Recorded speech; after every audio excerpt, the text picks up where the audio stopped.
programang tumutulong sa pagpapakilala ng mga namumuhunang Pinoy, dala ang kwento ng pag-asa, pagbangon at pag-asenso para sa milyong mga Pilipino.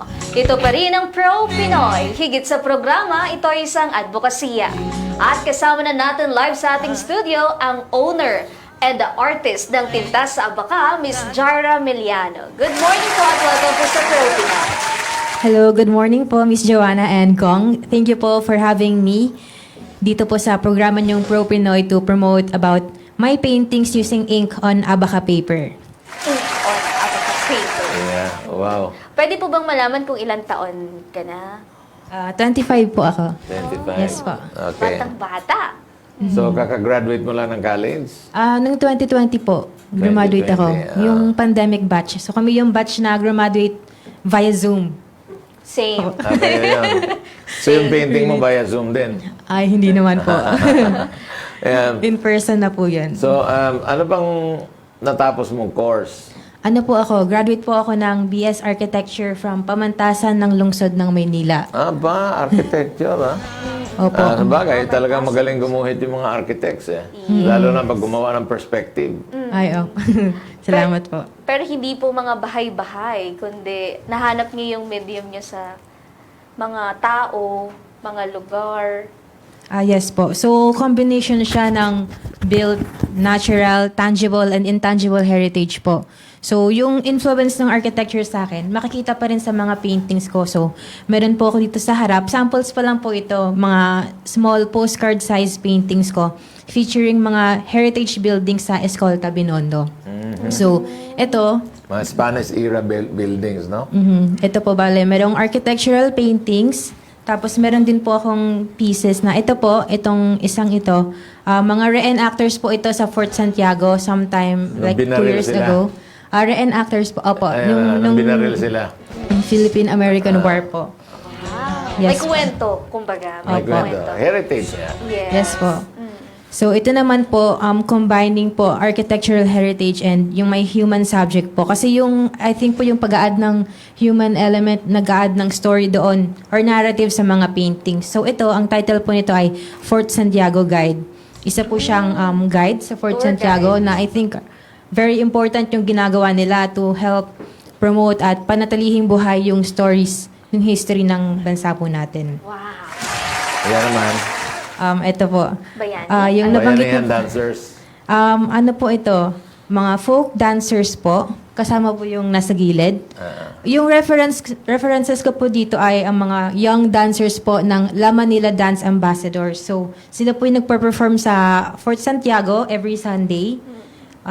At last January, umattend po ko sa isa sa mga performance nila at sobrang gagaling po talaga. Kaya, na-inspire po ako, kinunan ko sila ng photos, tapos yung pictures po na yun yung ginamit kong references sa pagpinta. Reference. Papakita ko sa iyo na pwede mo rin gawing subject. Ano po Kasi yun? talagang heritage talaga yung itsura niya. Andres, lumabas ka. Pwede, Sa pwede. lakot pa lang. Andres, Oo nga, ano, live lumabas painting ka. po pala, no? Tapos palitan mo yung rubber shoes mo ng bakya. Yeah. Pero ma'am, yung on the spot, kaya mo rin. Yes po. Oh, kaya din. Okay, why did you not pursue architecture? Kasi alam mo naman, ang mahal ngayon, magpa-design ka lang ng bahay. High Ang paying mahal. din. Opo. Di ba? Initially po, kasi nung time ng pandemic, nagkaroon po ng fear sa akin na, hala, nakakatakot lumabas kasi yung baka mahawa. Opo, So, pandemic. nagpe-paint po talaga ako since 2015. So, doon ko naisip na, bakit hindi ko muna subukang magbenta using nung mga paintings ko po. So, ito, hindi po ito, I mean, yung tinta sa Abaca po, recently ko lang po ito. So, last year ko lang po ito ni-launch. Pero nung time ng 2020, nag-start ako sa mga hand-painted din po na mga bucket hats. Ayun po. Tapos nung nagtuloy-tuloy na, nakakasali na ako ng mga group exhibits. Tapos nagjo-join din ako sa mga international competitions, mostly watercolor. Tapos dun po, na-realize ko na mas gusto ko po talaga yung pagpipaint. Passion ko po talaga yun. At ino-incorporate ko rin po yung advocacy ko, which is to promote heritage po ng Pilipinas. Okay, so ang substrate mo kasi rito, Abaca paper. Yes po. Saan mo nabibili itong Abaca paper na ito? In-order ko po yung Abaca paper ko from Catanduanes, yung Abaca capital ng Philippines. They're the biggest plantation. Yes po. So, gumagawa sila ng Abaca paper. Opo. Maganda. Ganyan na po yung size na kinukuha nyo o malaki yan kayo ang nagkaka? Bigger po. Parang 18 by 24 po yung standard size nung Abaca paper po nila. Tapos kinakat ko na lang to size na kailangan ko. Desard mo. Handcrafted yan eh. Handcrafted yan. Tapos ilalagay mo yan sa screen. Yung fibers. Tapos lagyan mo ng mga Abaca fibers din. And then lalagyan mo ng binder. Pagkatapos maglagay ng binder, ano mo yan. Opo, parang Iipitin mo. So, mano-mano yan. Kaya ang ganda. At least meron kang nabibili na Abaca paper. Opo. Meron pa. Tsaka yung gusto ko po dito, kasi yung paper pa lang may story na po siya. Opo, very Filipino na po siya. Tapos, kung mapapansin niyo po, kunyari, ito yung likod niya. Puno-puno po siya ng mga texture, yung mga strands po ng Abaca fibers. So, well, yung iba parang nakikita nila, ay ano ba yan? Parang ang hirap naman mag-paint dyan.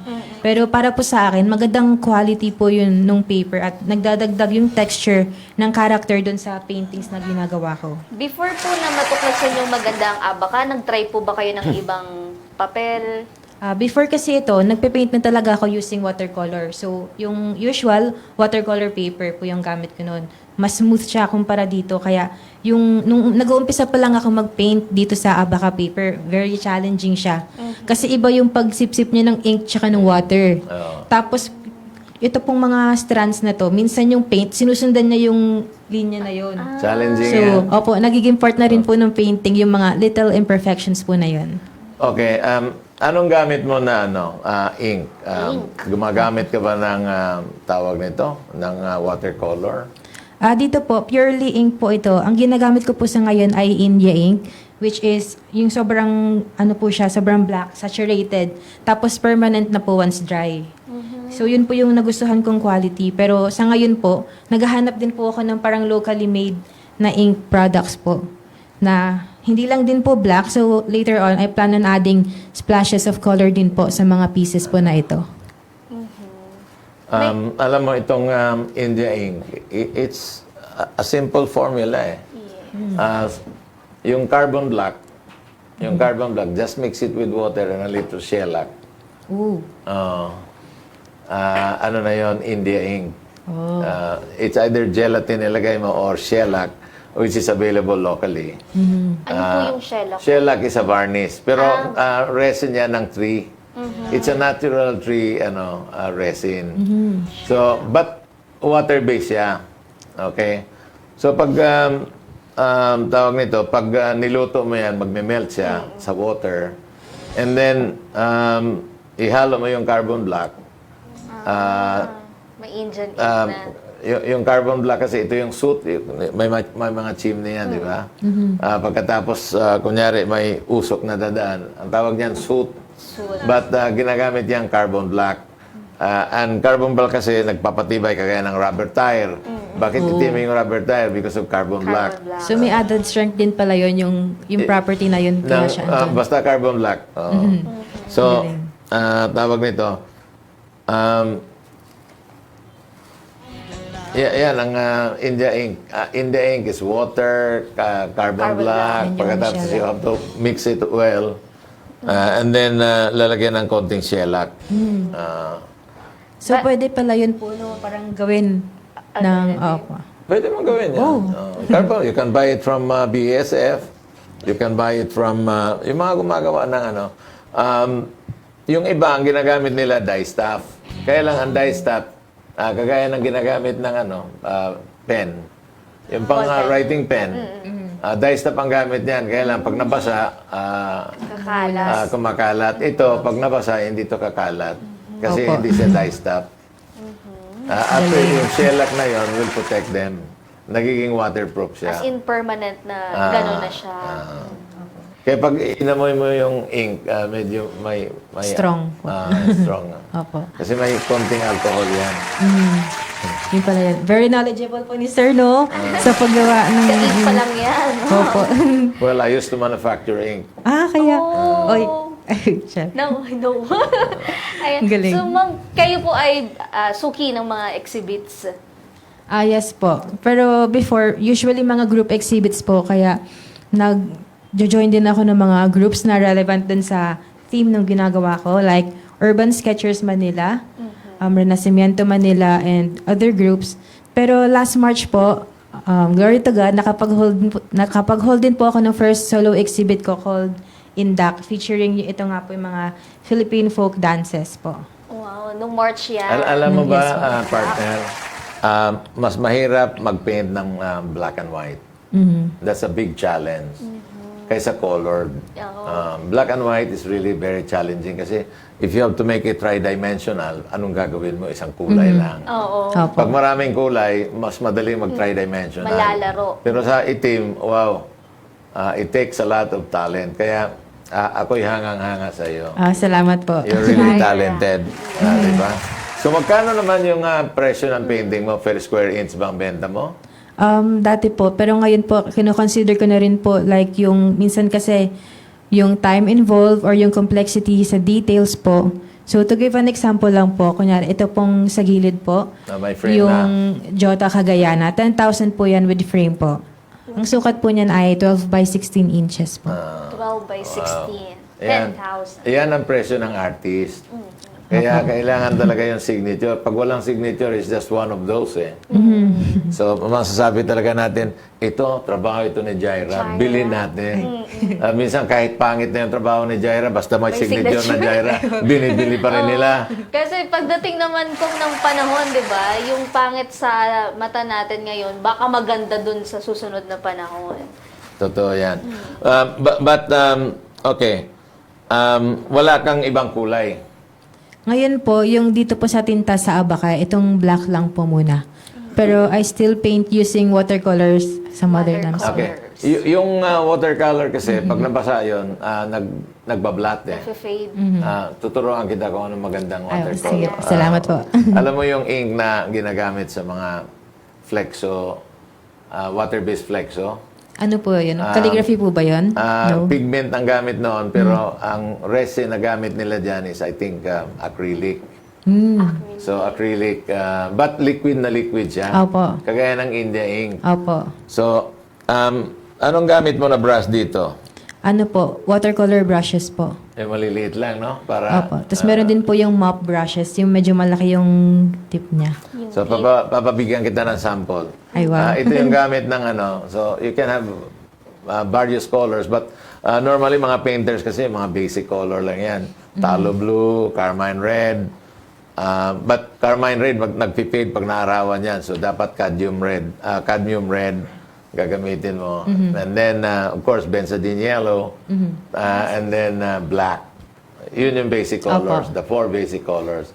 Black, benzodine yellow, cadmium red, at saka talo blue. Okay po. Tapos imimix na lang sila to produce yung other colors. Bahala ka.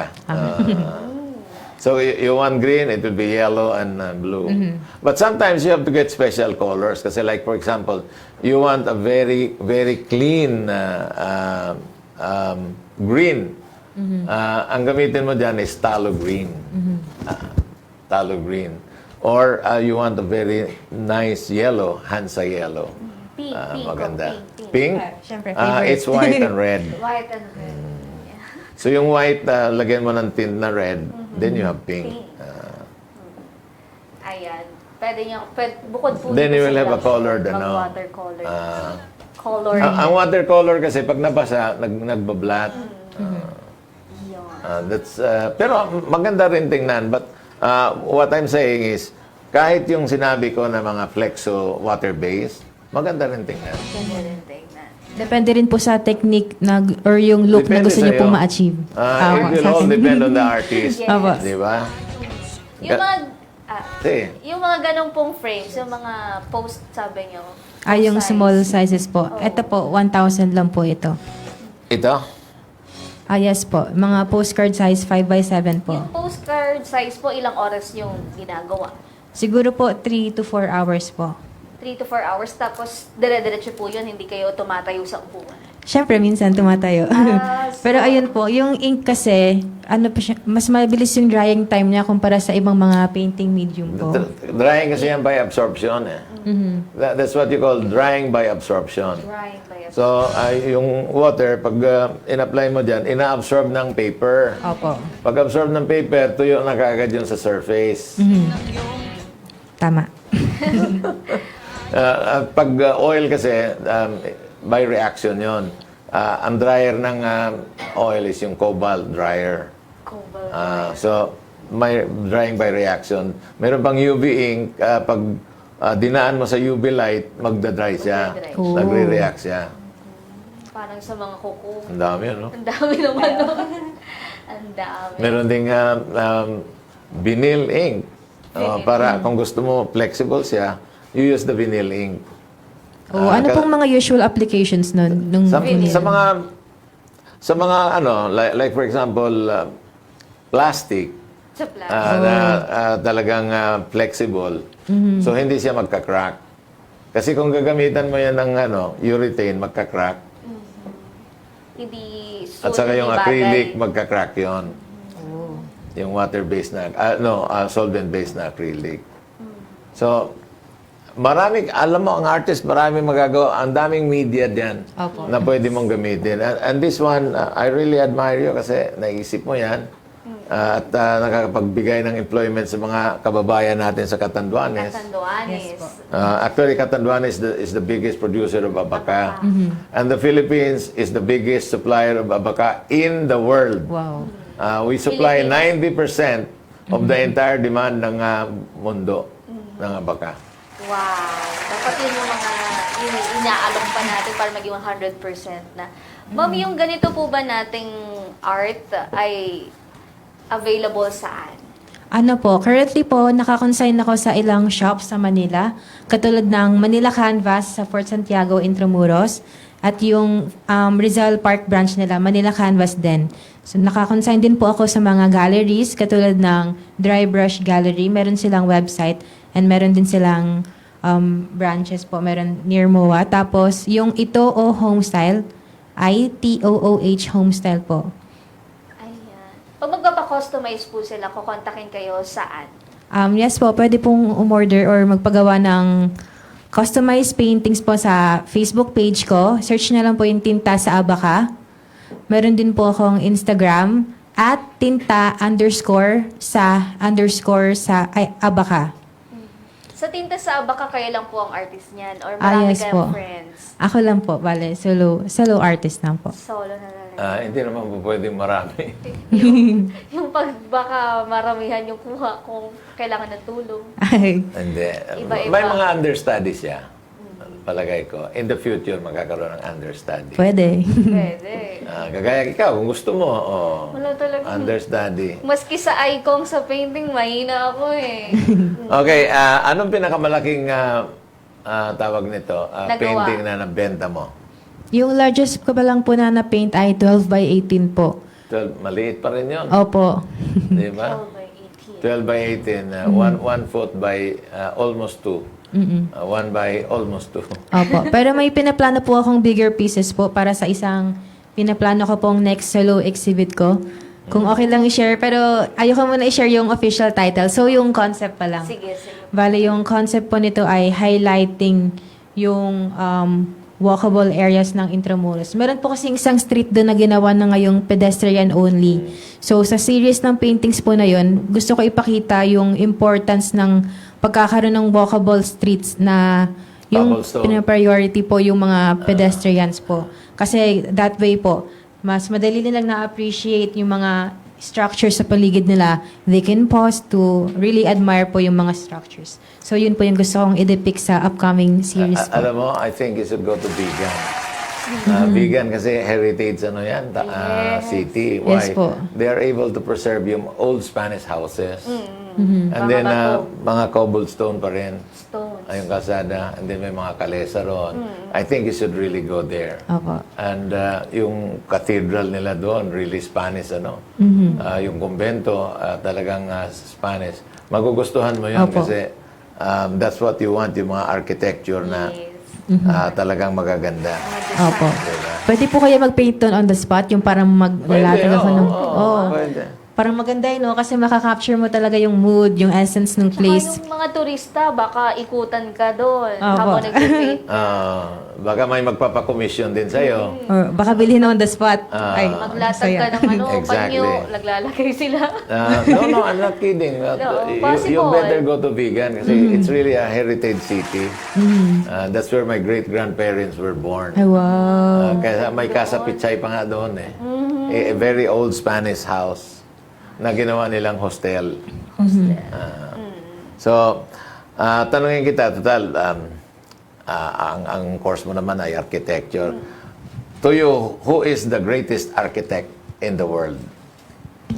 The greatest, no? Yung talagang In the world po talaga. may artistic, May legacy yan. na talagang may imprint yung kanyang trabaho. Medyo, baka sabihin po ng iba na cheesy yung sagot ko, pero It's okay. I think po God is the greatest architect po. Kasi before po itong mga structures po nito, meron po tayong beautiful natural landscapes po na Okay. minsan we also take for granted. Yun, hindi na tinatanong yun because God is really the greatest. Yung human being na architect. Once live or dead na ngayon. So far po, wala po akong parang personal favorite po eh. Ako meron, Sino po? si Gaudi. Wow. You know the work of Gaudi? Siya po yung parang medyo unusual po yung mga styles po niya. Yung architecture niya may art. Yung Sagrada de kanya yon trabaho. Kaya lang, namatay siya, lasenggo kasi si Gaudi, parang Gaudi. Tinatapos. Lasenggo, nasagasaan ng tram. Oh no. But kaya hindi natapos yung Sagrada de Corazon sa Barcelona. You know, based in Barcelona siya. So pag pupunta ka ng Barcelona, makita mo yung mga trabaho niya, work of art talaga yan. But because he's so good, even people from France would ask him to design buildings for them. Wow. So umaabot siya sa France. Dinadayo po talaga siya. Spain, France, and Portugal. So, pag-aralan mo, pag-uwi mo ngayon, basahin mo si Gaudi For inspiration po. for inspiration purposes because he was not just, kaya ko kita natanong because he was not just an architect, but an artist at the same time. Hindi po ba siya rin po yung nag-practice din po ng furniture design po? Parang may nakita ko. Parang short time lang. Maybe, but it's more of architecture with art. Ang ganda ng mga trabaho niya. Ipakita nga niya dyan, Gaudi, work of Gaudi. Para makita naman ng ating mga kababayan kung ano yung pinag-uusapan natin dito. Si paring Gaudi, lasenggo, pero hindi pa uminom noon ng Ocho Cantos. Hindi pa na-discover. Yan lang po, huwag yung tutularan niya, umiinom na. Nagpapakalasing. Oh, but the great artist, like great poet, Edgar Allan Poe, was Heavy drinker? always drunk. But when he writes a poem, talagang up to now, hinahangaan yun. Opo. Oh, si Gaudi, lasing. Laseng ko talaga. So, Gaudi, G-A-U-D-E. Gaudi Architecture. Baka part po ng parang creative process nila yon yung pag-drink nila. Palagay ko naman na Nag-hallucinate na. it stimulates your brain and then pag na-stimulate mo na yung part of the brain na nag-iisip talaga ng magandang imagination, yun, lalabas na yung ano. So, ganun yung Ocho Cantos. Pag uminom ka, it will stimulate your brain. Pero Joanna. pero hindi siya ganun hindi ko. Kapag onti lang kasi hindi ka malalasing. Pero kapag rider Lahat naman pag may Sobra. alcohol talaga. Gaudi, G-A-U-D-E. Wala pa rin. Ayan, yung hindi yung tsura ni Gaudi ang gusto namin. Ayan. Fairness. Sagrada. Ngayon lang natapos yan. After a long Yung iba pa. Yung may mga leon. Yung work of Gaudi Simbahan yan. po ba ito? So, galing ka rito, pag-aralan mo yung trabaho ni Gaudi because I could see Gaudi in you. Paano po? Artistic ka. Di ba? Subok lang. Ayan, yan yung mga color. architecture ni Gaudi. O, yan. Parang hindi po siya nagko-conform po sa yung mga usual po. Kung ano what is popular. Hindi square, hindi but mga symmetrical. Talagang art, di ba? Yes. Ay, thank you po. So, Kayo po ba, sir? Nagpe-paint po ba kayo yourself? hindi naman, but I buy. I'm a buyer of paintings. Bumibili at supporter. Appreciator po. And I only buy mga painting ng contemporary because yung buhay ang Buhay tutulungan mo. Yung iba kasi yung mga national artist na patay na. Mga nagmana na lang. Ang kumikita noon, alam mo sino? Collectors. Yung mga gallery. Galleries. So, wala na ba? Wala na bang ibang trabaho si Godi para maipakita natin sa ating mga kababayan na to me, he's one of the greatest architect in the world. In the world. Ah. Drinker lang talaga. Nasagasaan. So, kung may 8 kantos yun, di yun masasagasaan. Ma'am, habang naghahanap sila ng pictures, invite niyo po sila na tangkilikin itong mga produkto ninyo. Ayun, so, share ko lang po pala. Itong abaka po, Hindi produkto, painting. Paintings. ayun. More on the paper po muna tayo, dun sa abaka paper. Gusto ko po sana i-promote yung abaka finest na binibilhan ko po ng abaka paper from Catanduanes. Actually, sa Catanduanes kasi heavily promoted po talaga yung abaka as canvas. Pero doon gumagamit po sila ng mga more opaque mediums like acrylic or oil. Tapos ako personally po, napili ko yung ink kasi dito, transparent siya. Makikita mo pa rin yung pinaka-texture or yung character ng papel po. Papel. So, ayun po. Pwede nyo po i-search yung Abaka Finest sa Facebook po. Pwede din po kayong umorder. Kasi gusto po natin yun na ma-promote talaga yung gamit po na ito para gawing canvas or material sa mga art forms po na very truly Filipino. Tapos, nakalimutan ko po banggating kanina, meron po akong upcoming na art market po sa Palacio de Memoria sa may Parañaque po. Para po dun sa Independence Day event po nila. So, sa June 12, sa Palacio de Memoria sa may Rojas Boulevard po, Parañaque City. Yan. Puntahan po ninyo yan. Ilan po kayong artist doon? Usually po mga 20 to 30 po. So, hindi po siya puro artist lang. Actually, parang ako lang po yung artist na napi-feature po nila doon eh. Meron po dong other handcrafted items. So, merong mga locally made candles, bags, mga fabric, yung textile, sometimes mga leather products, and mga delicacies po. So, Pagkain. magandang mix po talaga ng mga locally made products doon po sa mga flea market po ng Palacio de Memoria. Nakasubo ka na ba ng using coffee as a... Yes po. Maganda rin yun eh. Opo. Parang syrupy ang dating. Ano po, ang challenge lang po doon, yung hindi ko pa medyo gamay, kung paano po gumawa ng really dark values using yung ink. Ay, yung Mag-roast ka ng coffee. dark. Dark roast mo yung yung tawag nito, yung coffee. Opo. And then, may coffee maker naman yan. Pwede yun po? Oo. Dark. Dark. Yung talagang malapot siya. Tapos yun yung gagawin mong ink. Yun ang gagawin mong ink. Ang bango pa naman. Di ba pag doon sa Manila Coffee Fest, meron doon may competition sila ng Coffee art din po. using coffee ink. Pero yung tinry niyo pong coffee sa abaka paper na din or sa ibang papel? Trinay ko na po sa watercolor paper tsaka sa abaka paper po. Yung sa abaka paper, medyo mahirap mag-build nung colors. Kasi nung una may kulay na po yung abaka. So yung parang yung lightest color ng coffee, medyo hindi siya makikita dun sa Di visible. color na. Pero kaya naman basta i-build up. Ayan, try ko po yung sinuggest nyo po na Dark roast. yung para medyo malapot at thick po talaga yung consistency ng coffee. Tapos, actually, hindi nila nilagyan yun ng shellac eh. Coffee lang talaga yun. Pure lang po. Pag nabasa din yun, magbablat. Baka pwede pa matimpla. Pero naka-frame naman yung piniframe after. Naman. Kaya safe. Pag mga watercolor, glass frame mo Opo. talaga. Para hindi mabasa. Pero ang ginagawa nila, in-sprayhan pa nila yan ng Parang ng fixative water, po yung iba. waterproof na tawag nito. Hindi glossy kung hindi. Waterproof na flat finish. So parang hindi na-sprayhan.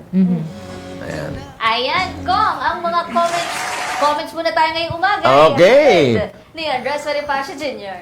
Ayan, magandang umaga! Ka-Pro Pinoy galing kay Betty Burgos, Erling the Bachelor, Jacqueline Dueñas, Liberata Martin Bautista, Monet Ortiz, Erly Cortaga, Isani Gamboa, Jennifer Caswick Saloba, Loremi Bagona, Evelyn Jimenez, Mary Ann Legaspi, Julio Luna. Oy, Sir Julio, kamusta po kayo? Ayan, nabasa ko na. Bernie Kuanan, maayong buntag, watching from Bislig, Surigao del Sur. Ayan. Gina Quezon, ang gaganda ng likha niyo, ma'am. Kitang-kita in detail ang inyong naiibang talento at dedikasyon sa bawat paintings ninyo. Po, pang world class. Sarah Giban, how much po sa mga custom portraits ninyo po? Ayan. Custom portraits po, ma'am. Magkano daw po? Starting price po nun, pwede pong 1,000 po yung sa gantong size na 5x7. Or yung mga 9x12 po, 3,000 to 5,000 na po yun. Depende sa level of detail tsaka number of heads po. Binibilang Kapag yung talaga. dalawang heads. Dalawang For magjowa. Opo. Ha? Sa, ayun, Napapagawa. sa 9x12 po, pwede yung 3,000 to 4,000 po. Oh, Bet. pangregalo. Okay. Oh, ito, from Alan de Guzman. Wow, nakakamangha naman ang mga paintings na yan. Pang world class talaga ang talento ng mga Pinoy. Congrats po sa inyo, Ma'am Jaira. Julius Cruz. Amazing naman ang mga paintings na yan. Naalala ko tuloy ang mga assignments ko noon. Nahirap akong mag-paint. Diyos ko, nagte-training po ba kayo, ma'am? Gusto ko pong matutong mag-paint. Ayan, kung may seminar po kayo, ma'am, may mga workshops po kayo. Nagwo-workshop po ako pero pinaplan ko pa po yung next. So, ang target date ko doon ay July 2024. Pwede po sila mag-follow sa page ng Tinta sa Abaca para maabangan nila pag may announcement na. Ano yan, via Zoom po or talagang In person po. In person. So, madalas po doon yun sa may either sa Mandaluyong or Manila, Makati. Yun po yung usual areas po. Pero taga saan ka, ma'am? Pasay po. Okay, ayan ha, hintayin nyo yung schedule ng mga workshop ni Ma'am. Ira Ramos, how much po nagre-range ang mga paintings po ninyo? Depende sa Depende sizes. sa ulot, tsaka depende sa size. Zach Castillo, napaka-eco-friendly naman ng tinta sa Abaca. Bukod sa maganda na, ang mga likha tunay na makakalikasan pa. More paintings to come po, ma'am. Janet Balyado, I admire you, ma'am. Isa pang magandang aspeto ng inyong produkto ay ang pagiging biodegradable ng tinta sa Abaca na hindi nagiiwan ng harmful residue sa kapaligiran. Kudos po! Kim Arenas, aside po sa heritage team, meron pa po ba kayong ibang team sa inyong mga painting? Yes po. Last year, gumawa po ako ng series ng paintings featuring mga street vendors po. So, yung mga magbubuko, sorbetero. Pero, ayun, thank God, sold out na po Magtataho. yung series po na yun. Opo. Maganda. Vendor. Ayan. Okay, from Bert Kitaliana. Wow, grabe, ang hirap kaya mag-painting. Tapos si ma'am sa Abaca pa. Ibang klase ang inyong talento, ma'am. More clients to come po. Gina Quezon, ang galing nyo, ma'am. Perfect din yung iba nyo pang art merchandise ng mga mugs, magnet, postcard at small paintings pang souvenir. Ayan ang ating mga komento galing sa ating mga pro-pin netizen. Back to Studio 2, Kong Butch and Miss Joanna. May moms po ba? Yes po. Hindi ko lang nadala. Baka nakita niya po sa Facebook ko. So, yung other merch ko po, keychains, ref magnets, mugs. Before, nagtutote bags din ako and t-shirts. Ang dami mo palang produkto na, ha? Yes po, para madali rin po siyang parang maabot po ng masa po. Okay. Ayan, paint po ba yan? Printed, printed pero na ikaw po. nag-paint. Yes po. Wow. Ang ganda. Magkano naman po ang mugs? 200 each lang po yung mugs. Pwede siya sa mga pasalubong stores. Ceramic mugs? Opo. Mga white ceramic mugs po. Yan po, available po yan ngayon dun sa Manila Canvas, Fort Santiago. Anong gamit mo na ink? Ink, hand-painted po muna yan on Abaca paper, scanned, tapos pinaprint ko na po dun sa mga mugs. Sa mug printer. So, hindi po siya hand-painted po. Doon sa bags, paano naman yun? Ganun din po. Printed na po yun. Bali, yung mga hand-painted pieces ko po sa tinta sa Abaca ay yung mga small paintings lang po, portraits, And yung mga frame pieces katulad po niyan. Ayan. So, available po lahat ng mga nabanggit nating postcards, magnets, small paintings sa Facebook page pa lang at saka sa mga exhibits niya na dinadaluhan. Yes po. Ano po bang mga ahensya ng gobyerno yung nakatulong sa atin? Very involved po yung, sa mga exhibits naman po na sinasalihan ko, yung mga groups. Ang usual partners po nun ay yung NCCA, tapos yung mga local government po, like yung government ng Manila, na tumulong po sa isang event po ng group namin, which is Renacimiento Manila and Urban Sketchers Manila po. Ayan. Yung mga Urban Sketchers Manila po na yan, private na sila? Ano po, ang tawag? Organization. Opo, NGO po yung Urban Sketchers Manila. Bale, group po kami ng mga artist na nag-sketch on location, live. So, bale, kung anong nakikita po namin, yun po yung ini-sketch namin.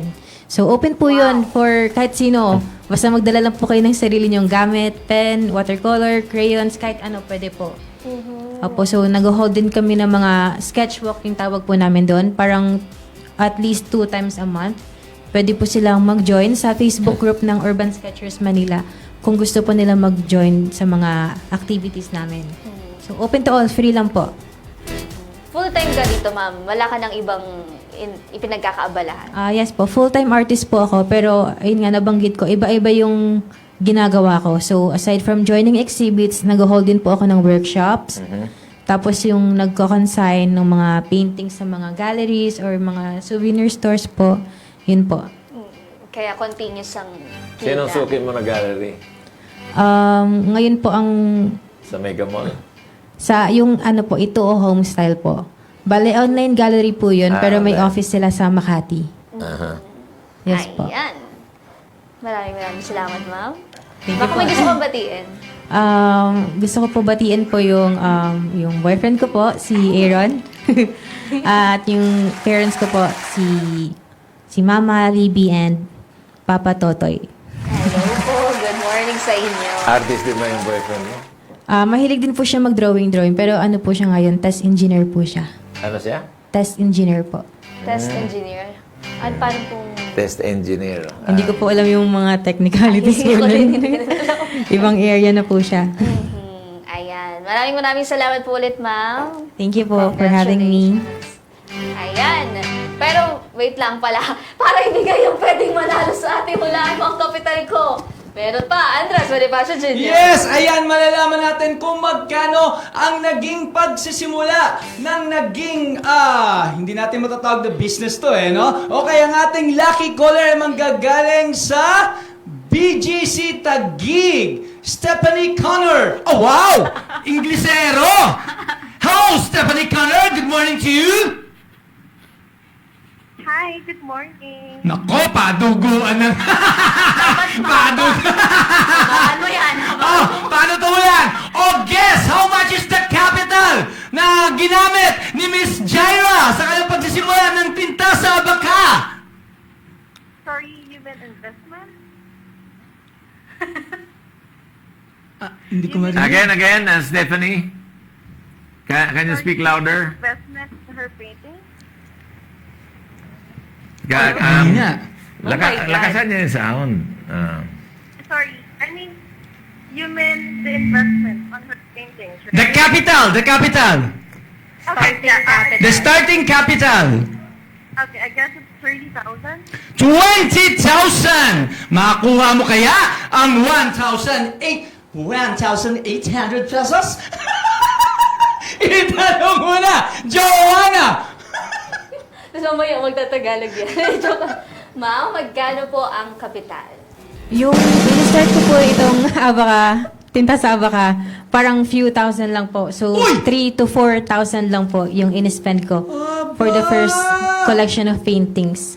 Talagang pure talent lang, pwede ka na magsimula ng sarili mong negosyo. Ano, kaya naman, sa Lunes, magkita-kita tayong uli dito sa hulaan mo ang kapital ko dahil 2,000 pesos na ang pwedeng mapanalunan. Back to Studio 2, Kong Butch and Miss Joanna! Better luck next time, Miss Stephanie. Oh, English. Ano po kaya yung pinakamalagang payong pwede nating maibigay dun sa mga nais magtagumpay sa negosyo? Ano to po? Ang masasabi ko po ay keep painting and look for different venues where you can share your art po. So, kasi madali lang mag-paint, pero yung pag-promote ng mga gawa mo, lalo kong arts, hindi naman kasi siya parang like food na commodity na laging may bumibili. Kailangan pong tibayan yung loob and be consistent sa mga ginagawa po. Ayan. Congrats po ulit. Maraming salamat. Thank you po. So, nako, very, very enlightening morning. Yes. 25 years old. I didn't know na may gumagawa ng Abaca paper, di ba? Yes. So, meron palang gumagawa ng Abaca paper. Nung araw, may nakilala kong American na gumagawa naman ng water lily paper. So, halos pareho ang texture. Anong color po nung kinakalabasan nun? Halos pareho. Kasi, ano rin naman, yung water lily, kailangan na maano mo yung fibers, ma-strip mo yung fibers, and then yun ang ginagawa na papel. So, pag ano kasi, handmade paper, halos pareho sila. Opo. Ganito, halos ang texture. Yung process din po parehas kasi. Ito, kung medyo i-compress pa nila ng mabuti, medyo malinis-linis yan. Malinis. Kaya lang siguro sila, pag-compress, mano-mano lang eh. Opo. Di ba? Yes, And then, po. ida-dry mo yan sa araw. That's it. You have a paper. Yes. Abaca paper. Pero nakuha nyo naman, parang nagustuhan nyo rin naman yung gawa nila. Yes po. At kanina po, pinaplug nyo pa na tangkilikin. Tama po. Support locals. Salamat po ulit.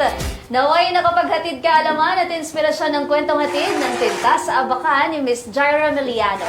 Bukas tuloy-tuloy pa rin tayo sa ating Stories of Nego Success.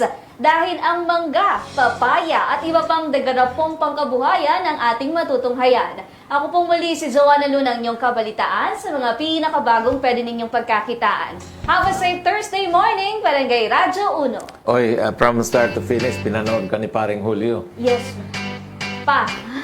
So, Why? meron ba kayong babatiin? Ayan, so nanay at tatay ko nanonood sa bahay. Nakauwi na sila from Catanduanes. Ako naman, si Congressman Butch Pichay. Di kami titigil sa pagsuyod sa buong mundo ng mga kwentong kapupulutan ninyo ng inspirasyon, tips at teknik sa pagninegosyo. Sinong inspirasyon mo ngayong araw na ito? Si Gaudi. Ay, Kasi I would liken you to Gaudi. Ayan. Lagi ninyo kami samahan.